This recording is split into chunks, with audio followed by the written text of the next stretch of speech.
নেত্রকোনার কলমাকান্দায় গোপন সংবাদের ভিত্তিতে দেশীয় পিস্তল সহ মোহাম্মদ আওলাদ হোসেন নামের এক যুবককে গ্রেফতার।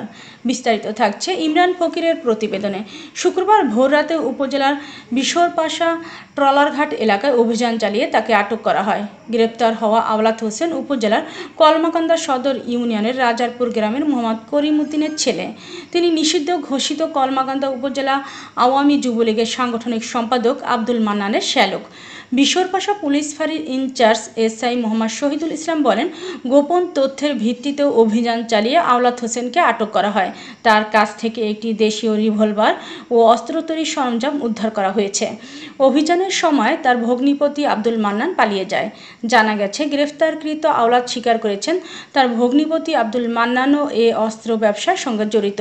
এ ঘটনায় অস্ত্র আইনে মামলা দায়েরের প্রস্তুতি চলছে। এ ঘটনায় এলাকায় চাঞ্চল্যের সৃষ্টি হয়েছে।